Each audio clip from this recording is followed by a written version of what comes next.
중국의 도발이 극에 달하고 있습니다. 최근 밝혀진 첩보에 의하면 중국 국방부는 산둥성 부근에 대규모 공군기지를 건설 중인데요. 이 기지가 완성된다면 대한민국 해안선은 중국의 4세대와 4.5세대 전투기에 그대로 노출되리라는 것이 많은 군사 전문가의 한결같은 의견입니다. 물론 이 기지의 건설 목적이 일본과 한국에 배치된 미군을 경계하기 위한 중국의 전략이라는 다소 아니한 의견도 있습니다만 기지의 위치나 활주로의 길이 경납고의 규모만 보더라도 다분히 그저 이를 의심해 볼 만한데요. 쉽게 말해 중국이 새롭게 건설하고 있는 공군기지는 일반적인 전투기뿐만 아니라 폭격기와 대형 항공기까지 동시 운용할 수 있는 전략 거점이란 뜻입니다. 그래서 준비했습니다. 오늘은 호시탐탐 대한민국의 명줄을 노리는 중국의 도발에 대해 알려드리겠습니다. 중국은 인민군 창군 이래 그들의 목표를 단 한 번도 바꾼 적이 없습니다. 중국의 목표는 언제나 단 하나의 중국, 주변국의 정복을 통한 적화 통일이었는데요.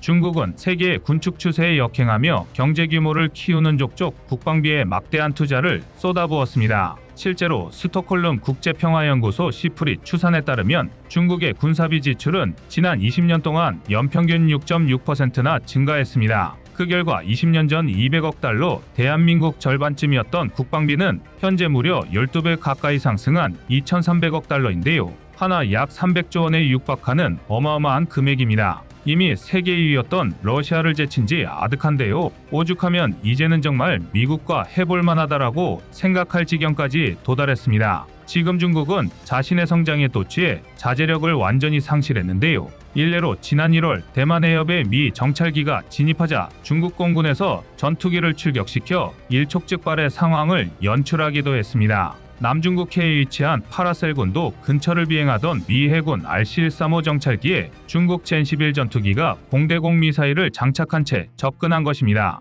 더군다나 중국의 젠11 파일럿은 정말 미치기라도 한 것인지 겨우 6m 남짓한 거리까지 바짝 따라붙는 만행을 저질렀는데요. 심지어는 RC-135 내부 인원이 중국 파일럿의 헬멧까지 맨눈으로 확인할 수 있을 정도였습니다. 당시 두 전투기의 속도는 시속 약 800km에 달했는데요. 스치기만 해도 치명타인 속도로 바짝 접근한 중국의 이런 행동은 말 그대로 미국의 한판부터도 거리낄 게 없다고 광고하는 수준입니다. 비단 몇 년 전까지의 중국이었다면 꿈도 못 꿀 일이었는데요. 미국을 언젠간 잡아야 하는 대마로 생각했지만 군사력의 차이가 비교 대상이 아니었기 때문입니다. 하지만 지금은 유치할 정도로 노골적인 도발을 날릴 정도가 되었는데요. 그만큼 중국의 군사력이 강력해졌다는 방증입니다. 특히 국제적으로 가장 강력한 영향력을 행사할 수 있는 해군력에서는 적어도 규모 면에서 중국 해군이 세계 최대입니다. 중국이 보유한 함정의 수는 지난 20년간 약 3배 가까이 증가했는데요.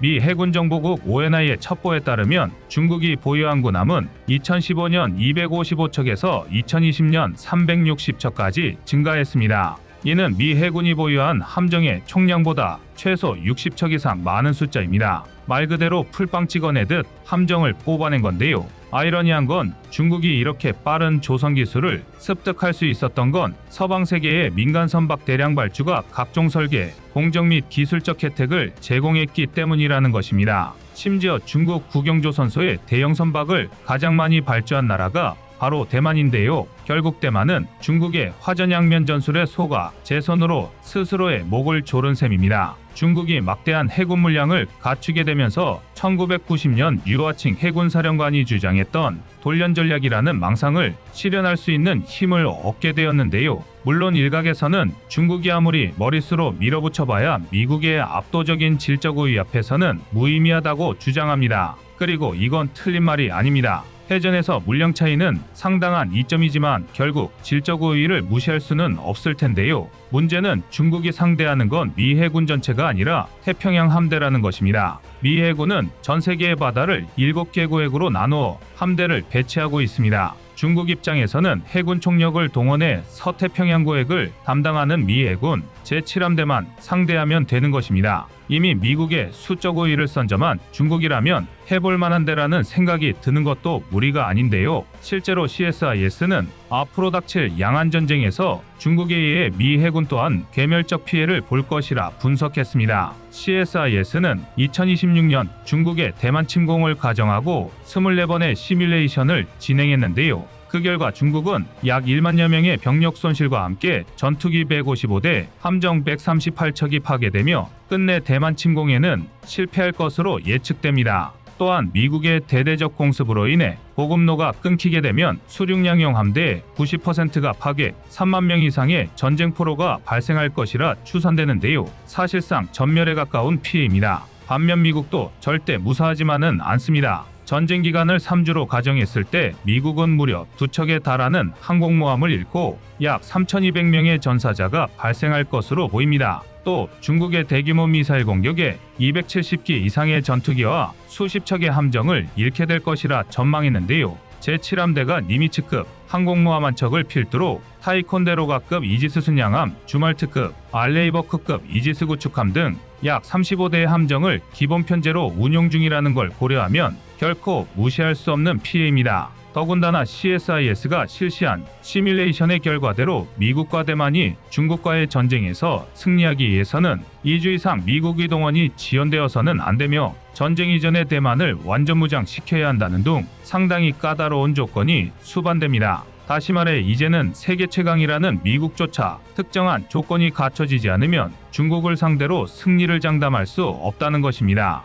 이는 대한민국 입장에서 절대 간과할 수 없는 문제입니다. 대만을 둘러싼 미국과 중국의 맞대결은 절대 강 건너 불구경으로 치부할 수 있는 일이 아닙니다. 특히 중국이 대만을 침공하는 순간 북한도 대한민국을 침공할 것이라는 시나리오는 이미 정설로 받아들여지고 있습니다. 물론 대한민국과 북한의 군사력 수준을 비교하면 북한의 침략은 계란으로 바위치기나 다름없는 무모한 도발이 사실입니다. 이미 규모나 질적인 면에서 한국의 국방력이 그들을 아득히 넘어섰기 때문인데요. 특히 K9, K55A1을 위시한 대한민국의 포병 전력과 지역 초토화 전술은 북한이 발끝조차 따라올 수 없습니다. 이는 최근 실전 사례에서도 쉽게 찾을 수 있는데요. 2010년 연평도 포격 도발 당시 대한민국 해병대의 대포 사격은 그동안 공개되었던 K9의 페이퍼 스펙을 완전히 뛰어넘었는데요. 자유아시아 방송 RFA의 북한 취재 결과에 따르면 연평도에 주둔 중인 인민군 4군단의 군관 및 병력은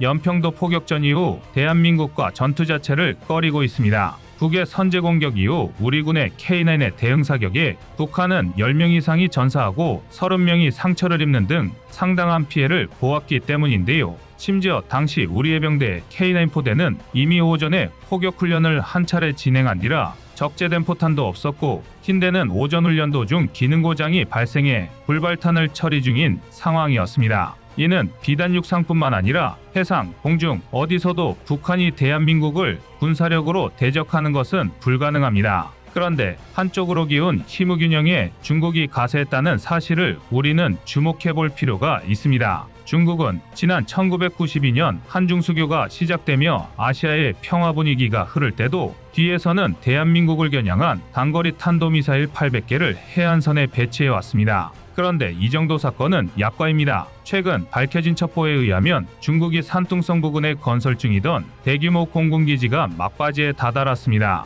문제는 이 기지가 건설된 위치인데요. 칭다오시에서 북동쪽으로 약 55km 떨어진 시다오자오 일대의 이 공군기지는 대한민국 해안선과 고작 490km 정도밖에 떨어져 있지 않은데요. 아무리 백긴 기술로 만들어진 전투기라 할지라도 중국 공군의 규모는 영국, 러시아를 넘어 세계 2위권의 규모입니다. 더구나 4세대, 4.5세대 전투기를 운용하는데 가장 이상적인 작전 반경이 바로 공군기지 중심 500km인데요. 이렇게 중국이 산둥성 부근에 건설된 항공기지만 해도 무려 12개에 달합니다. 이는 명백히 대한민국을 노린 전략적 배치인데요. 심지어 이 항공기지들은 일반 전투기의 이착륙만을 위한 시설이 아닙니다. 단적으로 활주로만 봐도 중국 공군의 모든 현용 항공기 이착륙이 가능한 2800m에 육박합니다. 게다가 설치된 경납고는 통상적인 전투기의 경납고 크기인 가로 세로 30m를 훌쩍 넘은 50m인데요.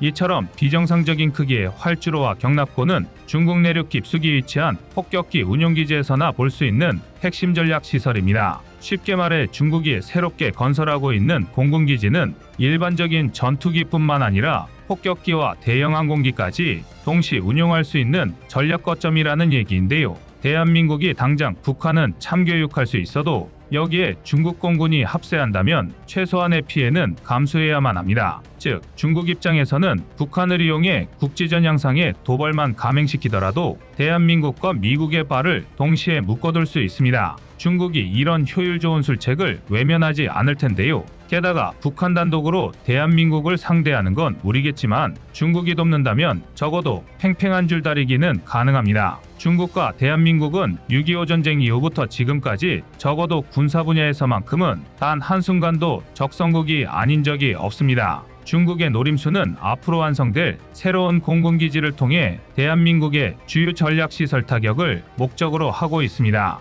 대규모 항공기 운용 인프라를 갖춰놓은 덕분에 쉬지 않고 전투기와 폭격기를 띄울 수 있는 중국의 산둥성 공군기지는 문자 그대로 대한민국을 폭격하기 위한 최적의 조건을 갖추고 있는데요. 그러나 대한민국이 이를 막아낼 역량은 충분합니다. 잔뜩 허세를 부리며 프로파간다로 중국 인민을 현혹 정권을 유지하고 있지만 중국은 45년간 단 한 번의 실전도 경험하지 못한 나라입니다. 심지어 적성국과 직접적인 대립도 없었는데요. 규모 면에서 아무리 막대한 차이가 나더라도 대한민국이 미리 대비하고 준비하면 넘지 못할 벽은 아닙니다. 부디 대한민국이 중국을 포함한 외세의 도발에 흔들리지 말고 앞으로도 계속 자유세계의 평화를 유지하는 한 축으로 성장하길 기원합니다. 이상 꺼리튜브의 두 번째 미션이었습니다.